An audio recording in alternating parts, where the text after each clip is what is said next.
Muito bem, com muita honra e me sentindo mais uma vez um privilegiado, nós estamos abrindo o nosso programa na agradabilíssima e sempre muito enriquecedora participação e presença na companhia do Dr. Antônio Macedo, um dos médicos cirurgiões mais famosos do Brasil pela sua competência e que teve essa sua fama recrudescida depois que operou o presidente Bolsonaro.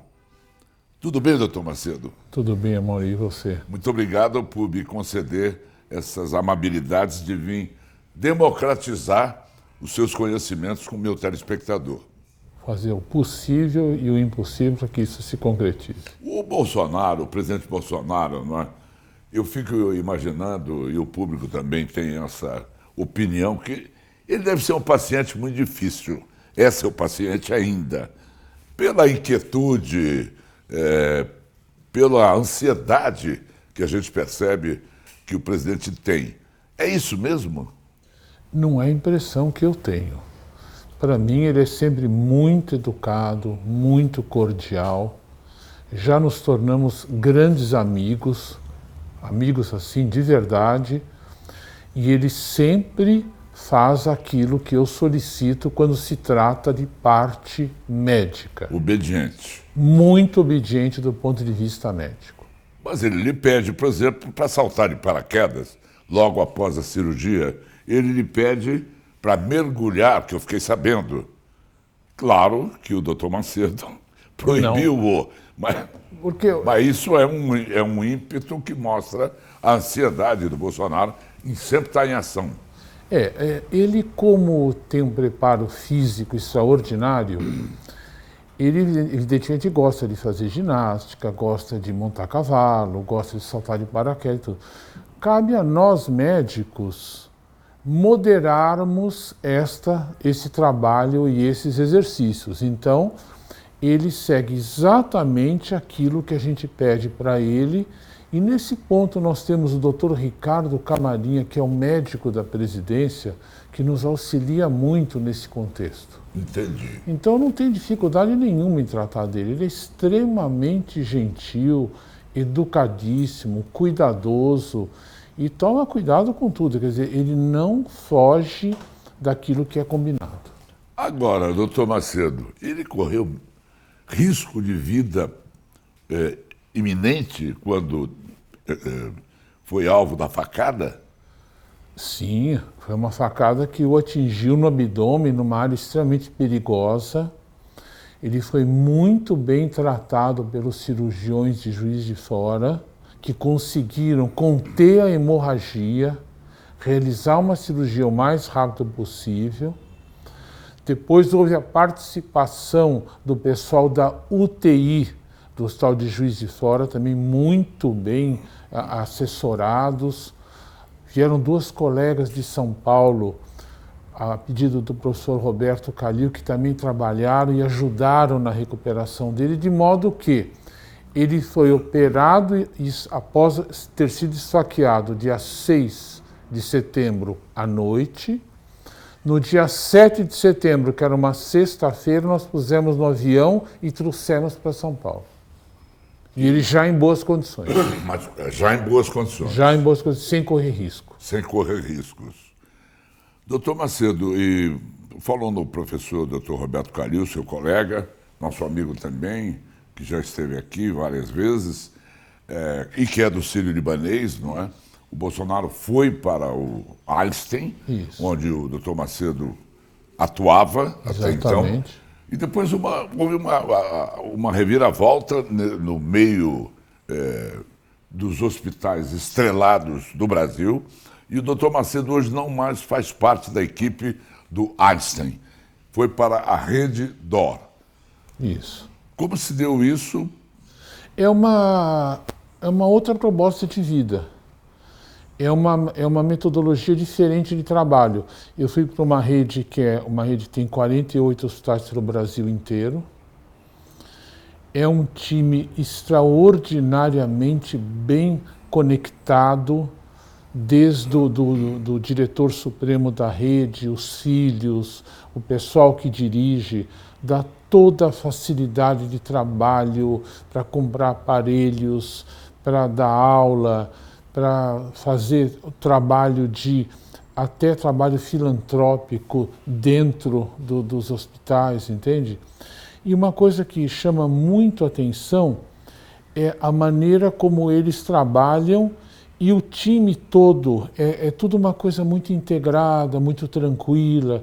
Então é um outro tipo de trabalho, não significa que eu mudei do Einstein para a Redditor. Quer dizer, eu fui para uma outra proposta de vida e de trabalho. Entendi. E a Macedônia ficou vazia. A Macedônia, só para o telespectador entender, é onde o doutor Antônio Macedo atuava no Einstein, a região dele era chamada de Macedônia, alusivo ao seu nome, doutor Macedo. Então, por isso que eu estou brincando, mas a Macedônia continua. A Macedônia continua. Por exemplo, hoje mesmo eu fui operar um paciente lá cedinho, quer dizer, eu não estou divorciado do Hospital Albert Einstein, eu simplesmente estou me concentrando num outro grupo. Mas, veja bem, eu estou no Hospital Albert Einstein, eu comecei no Hospital Albert Einstein na década de 70. Então era o presidente, o professor José Ferrer, infelizmente já falecido. E eu tive todo o apoio, cresci, sempre me deram um apoio muito grande, o hospital foi crescendo, hoje é o maior hospital do Brasil. Mas realmente o que eu fiz foi uma mudança de perspectiva de vida, entende? Agora, a robótica, a maior parte das suas cirurgias, se não todas elas, são feitas através da robótica. A robótica tem as suas indicações. Por exemplo, um tumor de pâncreas pequeno, você faz com a robótica. Um tumor de pâncreas que não envolve a ressecção de grandes vasos, você faz com a robótica. Um tumor de fígado não muito grande, você pode fazer com a robótica. Agora, cirurgias, por exemplo, como hérnia inguinal unilateral ou bilateral, a robótica ajuda no sentido de dar muita precisão na cirurgia e dói muito pouco pós-operatório, porque os braços são fixos, os braços não ficam se movendo no abdômen. E a robótica ajuda muito em áreas como o tórax, para dissecção do esôfago dentro do tórax, por exemplo, num caso de câncer de esôfago, porque os graus de liberdade das pinças robóticas facilitam muito o acesso ao esôfago quando próximo de grandes veias como a veia ásigos, próximo da traqueia, próximo do arco da aorta. Então, a robótica ela facilita a vida do cirurgião em situações de grande dificuldade. Por exemplo, é mais fácil fazer uma retirada do esôfago torácico com a robótica do que se a gente abrir o tórax. A robótica, em algumas situações, é extremamente de ajuda do cirurgião. Ela veio para ficar. E é lícito supor que os aparelhos vão ficar cada vez melhores, cada vez mais inteligentes, a ponto de ajudar o cirurgião até como se fosse um GPS que eles já estão idealizando durante a cirurgia robótica, entende? Agora, a cirurgia robótica aqui no Brasil, me parece que tem 11 anos, por volta de 11 anos. Ela começou no Hospital Albert Einstein em 2008. Então é ainda muito jovem. Muito jovem. Agora, já há um grande número de cirurgiões robóticos aqui no Brasil. E nós, no final de 2008, começo de 2009, fundamos uma sociedade internacional, juntamente com outros colegas estrangeiros, chamada Clinical Robotics Surgical Association, do qual eu sou membro fundador e da comissão executiva, que terá o seu congresso de robótica agora na Carolina do Norte, nos Estados Unidos, no princípio de novembro. Onde devem vir mais novidades ainda. Onde devem vir mais novidades. Agora, doutor Macedo, a sua entrevista para a revista Veja provocou uma onda de admiração, não é? Quando você, vou chamá-lo de você, não de senhor, fala sobre esse seu defeito de face e quando você diz um episódio com um médico que o desestimulou a trabalhar, a se formar como médico, a se dedicar à robótica. E eu queria que você me contasse, se possível, com mais detalhes ainda. Primeiro, como foi esse acidente? Não há nenhum recurso hoje para que essa sua pequena deformação no seu rosto possa ser corrigida? Que existe, mas eu não tenho certeza se eu quero corrigir hoje em dia, entende? Eu já vivi a vida toda assim, eu não sei se eu vou corrigir isso aqui. Perfeito. Eu não sei se eu saberia me ver no espelho sem a boca torcida, entende? Então eu vou levando. Eu não quero tomar uma anestesia geral para pegar um pedaço do músculo temporal, para amarrar aqui, para puxar, tudo. Eu acho que eu nem tenho tempo para isso. Teria algum efeito colateral esse Não. procedimento? Não, eu ia consertar o rosto só, mas hoje em dia... Mas não ia prejudicar a sua visão? Não, pelo contrário. A visão eu cuido muito dela com colírios, com cuidado, sempre de óculos. Quer dizer, a rigor eu nem preciso usar óculos, eu uso como rotina para proteger o olho, entende? Porque o olho direito fica sujeito a problemas.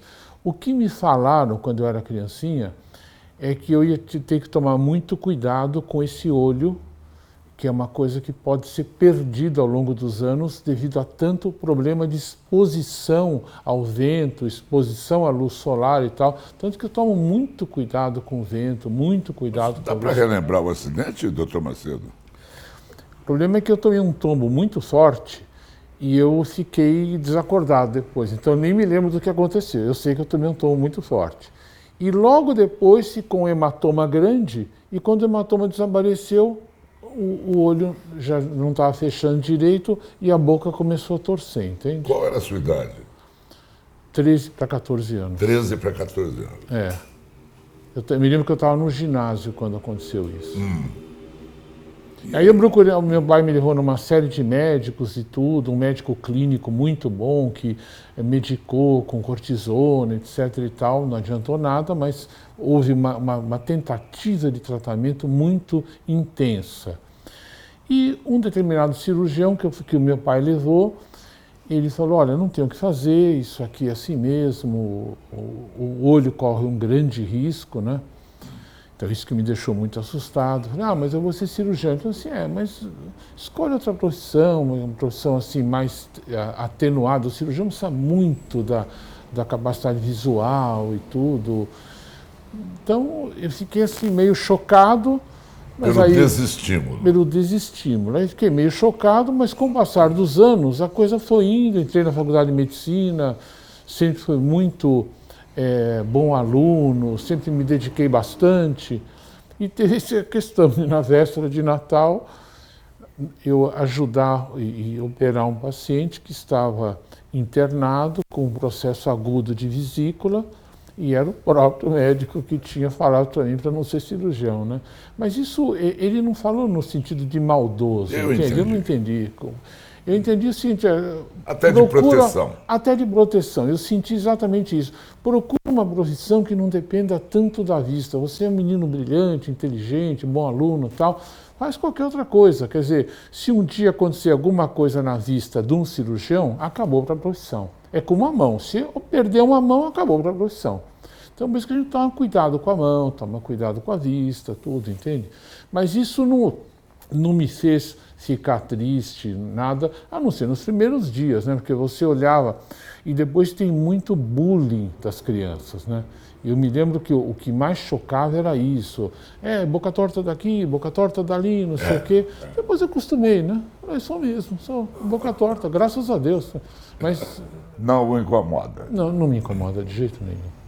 Doutor Macedo, e uma outra questão é a sua operar por robótica. Eu andei lendo, me instruindo. Tem algumas cirurgias que exigem uma dedicação sua quase que obsessiva, porque segura o cirurgião na frente dos equipamentos por mais de 6, 7 horas.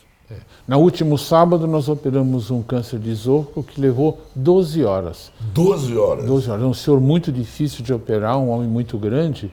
Levamos 12 horas para operar, o tempo todo sentado na frente do robô. Agora, isso é determinação, né, Mauri? Isso é determinação. O indivíduo que vai ser cirurgião, ele tem que ter muita determinação. E tem que ter muito preparo físico, senão não aguenta. E você me parece, Macedo, que tem algumas coisas interessantíssimas nesse seu preparo físico que nos servem até de receita para a gente poder adotar. Que você faz ginástica com regularidade antes de uma operação antes de ir para o hospital. Isso. Você tem alguns detalhes do seu dia a dia que eu gostaria que você falasse para a gente poder aprender e fazer pelo menos algumas delas.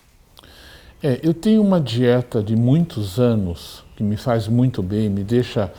eu não sinto fome, não sinto cansaço, nada, que consiste em comer quase nada de açúcar, quase nada de trigo. Eu como carne magra de preferência. Quando como carne gorda é em pequena quantidade, a carne em geral é magra.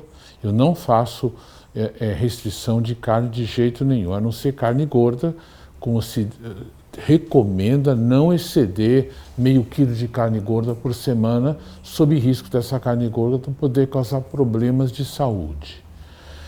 Eu tomo bastante água, não tomo refrigerante de jeito nenhum.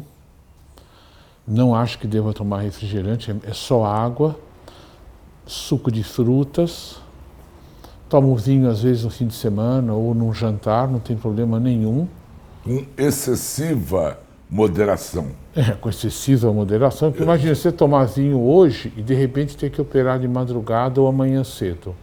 Então tem que tomar pouquinho, de modo que você se sinta perfeito, tá certo? Porque senão você está sendo irresponsável com o paciente que você vai operar, né? E uma coisa importante que eu sinto, quanto menos carboidrato eu como e mais legumes, verduras, frutas de baixo teor de glicose e carne magra, melhor eu me sinto operando, entende? Com mais força, mais agilidade e mais tranquilidade. Se eu comer muito arroz, se eu comer muito trigo, se começar a comer muito chocolate com açúcar e tal, eu sinto que eu fico meio preguiçosão, não fico com aquela agilidade diária, entende? A energia abaixa. A energia cai, com certeza. Agora, mas então, isso para mim que sou cirurgião, né? Então, mas essas suas práticas, eu acho que vale para todo mundo, não vale? Eu acho que sim. Vale porque os meus exames laboratoriais são de um paciente absolutamente normal, entende? Então, quer dizer, eu não deixo a glicemia subir, eu não deixo os exames se alterarem, entende? Eu tomo cuidado com a saúde. Por que tanto cuidado e por que tanta responsabilidade? Porque imagina assim, você ficar doente com 30 cirurgias marcadas para frente. Quer dizer, o que eu vou fazer com esses doentes que estão com cirurgia marcada se eu ficar doente de verdade? Então eu tento fazer tudo para não ter uma doença. Por exemplo, eu gostava muito de andar a cavalo. Uns 12 anos para cá, parei de andar a cavalo. Nunca mais subi em cima de um cavalo. Imagina se eu quebro a mão, o que eu vou falar para o paciente que eu vou operar amanhã, depois da manhã, depois da manhã? Olha, eu quebrei a mão que eu estava montando a cavalo, só daqui 3 meses que eu posso te operar. Ou nunca mais. Não existe isso. Claro. Né? Agora, essa dieta, essa que se chama dieta paleolítica, mais ou menos, né? O tempo das cavernas. É uma dieta hipocalórica, quer dizer, com baixo teor de carboidratos, que eu gosto. Eu não sei se a indústria está no meio disso, mas tem uma campanha que está aí, não sei se não é nem bem uma campanha, é uma corrente que, nesse momento, pela imprensa, está alardeando que a carne não faz mal, que a carne, muito pelo contrário, os homens da caverna, eles formaram os seus cérebros comendo carne. Custa de comer carne. Então são correntes que nos confundem, doutor Macedo. Não vamos esquecer que no tempo das cavernas, os animais que nós caçávamos eram animais magros, não eram animais gordos.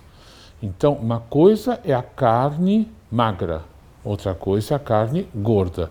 Ninguém preconiza ninguém ficar se enchendo de carne gorda. A gente tem que comer uma carne mais magra. Se for comer carne gorda, tem que ser uma dosagem de carne gorda inferior a meio quilo por semana. Senão você está se expondo aos riscos da gordura da carne. A carne não faz mal. O que faz mal é aquela gordura que vem junto com ela, ou vem marmorizada dentro dela. É isso que pode fazer mal para o paciente. Quer dizer que meio quilo, o que significa meio quilo?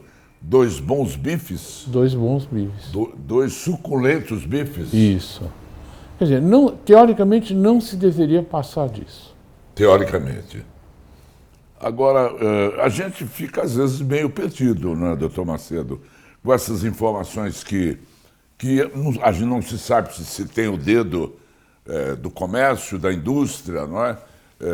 A questão do ovo. Nem vou lembrar do ovo, que era um grande vilão, e hoje é um amicíssimo da nossa saúde. Exatamente. Poderia dizer assim? O FDA liberou o ovo, né? O ovo. E para falar também dessas ondas que dominam, principalmente as mulheres, não é? Que é fazer jejum, um período do dia, que as mulheres estão pelo menos emagrecendo com esse tipo de coisa, mas tem até absurdos, eu acho absurdo, como leigo, que há um estudo que sugere o maior consumo de gorduras e menos ingestão de frutas.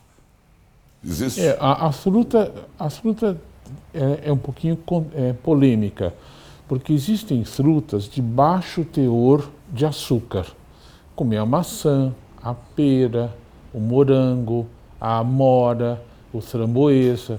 E tem frutas que têm um alto teor de açúcar, como é o caso do mamão, do melão, da nectarina, da goiaba, etc. Então, o que se diz é o seguinte: as frutas são muito boas para a saúde, mas deve-se olhar com cuidado aquelas que têm um alto teor de açúcar e tentar focar naquelas que têm um teor de açúcar um pouco mais baixo, como é o caso do morango, como é o caso da maçã, como é o caso da pera, da amora, da framboesa, etc. Isso é o que a gente lê e o que a gente escuta, entende? Não se deve consumir muito açúcar, porque o excesso do consumo de açúcar não é bem-vindo para a nossa saúde. Estamos falando de diabetes. Não estou nem falando da propensão a diabetes. O indivíduo que não tem nada, ele não deve, o indivíduo que é totalmente sadio, ele não deve abusar muito do açúcar. Agora, existe algum procedimento na sua especialidade, na cirurgia robótica, no diabetes tipo 2? São os procedimentos derivados das bariátricas, entende? Quer dizer, os doentes que são submetidos à bariátrica, muitas vezes, eles são diabéticos e foi visto que há uma melhora. Então, várias técnicas cirúrgicas foram propostas para o tratamento do doente que tem diabetes e não é obeso, entende? Mas é tudo muito parecido com a cirurgia bariátrica. Qual a diferença do diabetes tipo 1 e 2?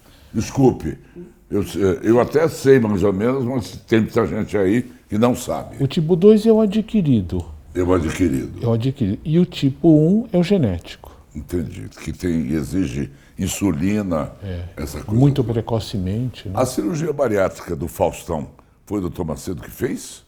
Não, quem operou o Faustão foi o Dr. Áureo Ludovico de Paula. Da sua equipe?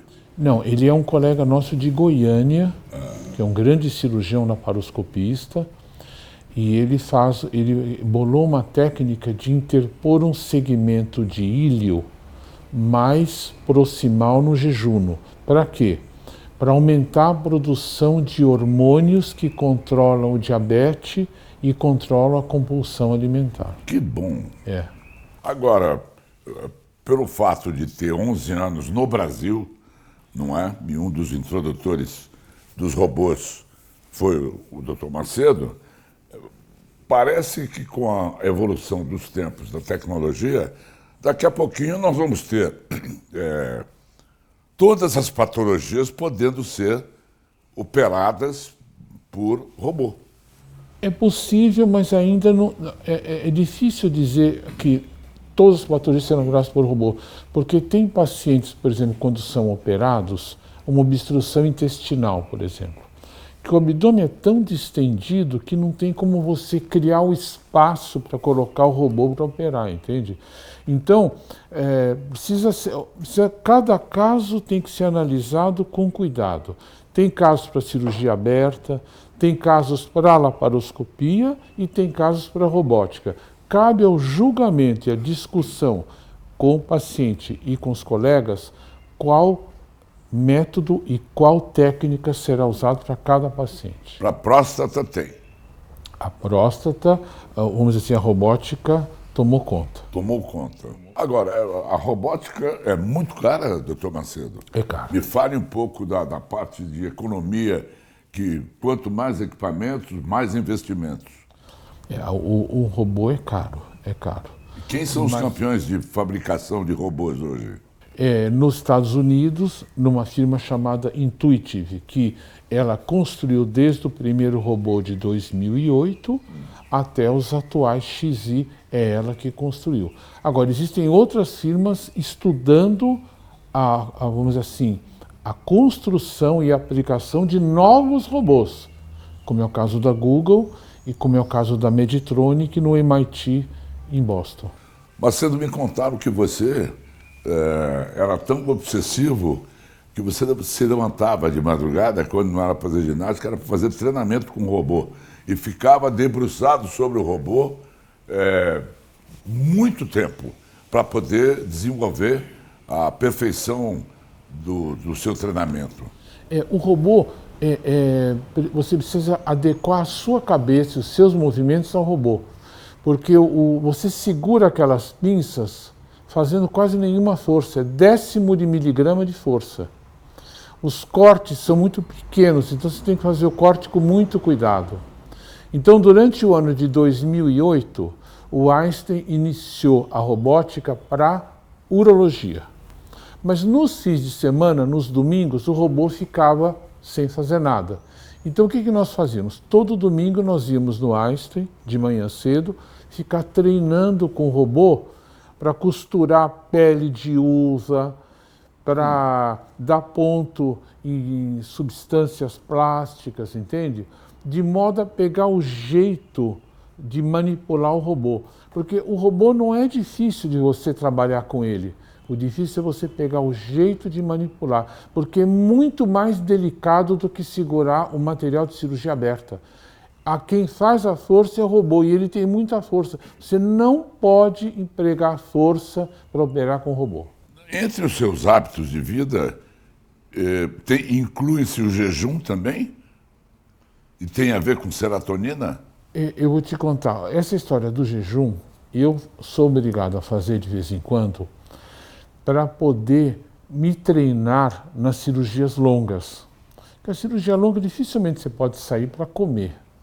Dificilmente. Então, você às vezes é obrigado a ficar horas e horas e horas operando e você não pode ter fome, não pode ter dor de cabeça. Então, de vez em quando eu dou uma treinadinha. Eu não faço o jejum intermitente, mas às vezes eu deixo de, por exemplo, não almoço e continuo no consultório até a noite e só vou jantar à noite. Fico com o café da manhã e com o jantar. Para quê? Para treinar e não ter uma dor de cabeça de repente pela falta de comida, não ficar fraco, tudo. Só para manter o organismo treinado em situações de exceção. Doutor Macedo, muito obrigado mais uma vez. Agradeço. Tem algum aspecto dentro da robótica que eu tenha não perguntado e que seja importante o público saber? Olha, o que é importante saber é o seguinte, o robô veio para ficar. Quer dizer, no futuro, quem não operar com robô está fora da profissão. Mas tem que saber, com muito cuidado, como aplicar, em quem aplicar, em que doenças aplicar. Por enquanto, tem doenças que você não pode aplicar e é perigoso você aplicar. Então, você pega um câncer de pâncreas, que está muito junto da veia... Câncer de pâncreas. Que está muito junto da veia mesentérica ou da veia porta, porque os cânceres de pâncreas normalmente a gente pega numa fase em que ele já está um pouco avançado. É muito difícil, num check-up, o indivíduo pegar um câncer de pâncreas. Mas quando você operar um doente que tem qualquer sinal de invasão vascular, tem que ser aberto. Por quê? Porque você pode até fazer as anastomoses, as emendas com o robô, mas você precisa usar enxerto, você não tem a facilidade que tem na cirurgia aberta de levantar o intestino para aproximar as duas bocas do vaso, entende? Então lembrar que cirurgia aberta, cirurgia laparoscópica e cirurgia robótica são 3 tipos de cirurgia que ainda têm a sua aplicabilidade garantida. Por que é que o câncer de pâncreas está crescendo tanto no Brasil e no mundo, de uma forma geral? Primeiro, o povo voltou a fumar. Tinha parado, voltou a fumar. Segundo, cada vez mais está se consumindo álcool no nosso meio e em todos os lugares do mundo. Mas consumo grande. Volume industrial. Terceiro, a presença de grande quantidade de gordura na carne que nós nos alimentamos. Por isso que eu falei, a carne boa é a carne magra, não é a carne gorda. Então, se for comer carne gordurosa, comer não todo dia e em pequenas quantidades. Picanha, nem pensar, então. Não, aquela come, gordurazinha da picanha. se puder separar. Falando para irritar aqui o doutor Macedo. Se puder separar, é melhor. E mais, aumentou muito a incidência de diabetes devido ao consumo, propensão, mais consumo de excesso de açúcar, aumento de peso da população, consumo de trigo muito aumentado. E o diabetes tem 20 vezes mais chance de câncer de pâncreas do que a população normal. É mesmo, que loucura. Aumenta 20 vezes. Então, o que acontece? Diabetes, dieta, fumo, álcool, é um prato cheio para o pâncreas ficar doente, entende? Então, nós vamos ter que ter uma dieta mais restritiva, tomar menos álcool, cortar o cigarro, tá certo? E tentar de todo jeito evitar o diabetes, procurar o endócrino, procurar o clínico para tratar o diabetes e evitar excesso de açúcar. Eu vou me dar um chocolatinho hoje à noite. Não, você está se matando, não é para ficar se enchendo de chocolate à noite, é de vez em quando que tem que comer chocolate, não é toda noite. E se for comer chocolate, uma vez por mês. Coma chocolate amargo, que não tem açúcar. Ah, chocolate amargo. Esse não tem açúcar. Mas então, a lenda popular diz que chocolate amargo faz bem. Sim, faz bem para uma série de coisas. Ele é pré-biótico, ele ajuda as bactérias intestinais e tudo. Porém, tem que ser amargo mesmo, né? Porque não é Como identificar? Eles colocam na tarjeta 85%, 95%. Mas eu quero comprar produtos orgânicos, quem me garante que naquele negócio fechado no supermercado é orgânico mesmo? É difícil, né? Isso é difícil. Macedo? Isso eu nem quero entrar nessa discussão, que é uma discussão sem fim, né? Sem Mas fim. Por que está aumentando tanto o câncer no pâncreas? Obesidade excessiva. O nosso IMC, o nosso índice de massa corporal no Brasil está aumentando. Daqui a pouco nós vamos chegar junto dos Estados Unidos, que é um índice muito alto. O número de diabéticos está aumentando, e que aumenta a incidência de câncer de pâncreas. E a nossa dieta não faz muito bem para a gente. Entendi. Algo mais? Tem muito, não é? Doutor Macedo, muito obrigado. Última pergunta, de verdade agora. Como é que o doutor Macedo vê, nesse momento, o Brasil, os planos de saúde, o Brasil, o SUS, o Brasil e as iniciativas belíssimas, como a iniciativa do Henrique Prata, que construiu vários hospitais voltados ao tratamento de câncer. Como é que é a sua visão panorâmica do nosso Brasil hoje? E sua saúde? O importante é o seguinte, o importante é que se o Brasil melhorar no sentido de aumentar os empregos, aumentar a possibilidade das pessoas terem assistência médica, nós temos uma assistência médica de altíssimo nível comparado de qualquer país do mundo. O problema é que ainda está difícil os pacientes chegarem aos médicos e aos grandes hospitais. E isso só melhorando a economia do país como um todo, como eles estão lutando para conseguir, deixando que a coisa fique mais enxuta, que realmente o dinheiro seja investido de acordo, eu tenho a sensação, a nítida impressão de que nós chegaremos lá, entende? Porque aqui é um dos países mais ricos do mundo. É impossível um país rico como esse não ter uma assistência médica boa. Só se os nossos patrícios não tiverem trabalho. Porque se tiverem trabalho, o brasileiro trabalha. Trabalha, ele vai ganhar dinheiro e vai ter direito a ter o seu plano de saúde, a sua assistência médica. Agora, como assistência médica, o Brasil é campeão. É espetacular. Tem gente que está morando em Miami, patrícios nossos, que vem ser atendido aqui no Brasil. No maior país do mundo, eles vêm para o Brasil para ser atendidos. Quer dizer, a nossa medicina é uma medicina de alto nível. Agora precisa que o povo tenha acesso a ela. E para isso o povo precisa ganhar bem, o povo precisa usufruir desses benefícios. Já falou isso para o Bolsonaro? Esse é um dos maiores pensamentos dele. Obrigado, doutor Macedo. Obrigado. Hein? Um abraço ao presidente Bolsonaro. Quando é que vai ser a próxima consulta? Ele tá ou não tem mais consulta? Agora a gente se encontra socialmente. Só socialmente? E sem bebida? Ele não bebe nada. Nada? Nada, zero. Zero. Zero. Ele é atleta de verdade. Pâncreas está absolutamente protegido do presidente. Nós fizemos várias tomografias, ele não tem nada, ele tem excesso de saúde, graças a Deus. Obrigado, doutor Macedo. Obrigado. Parabéns pelo seu trabalho. Muito obrigado. Especial para você.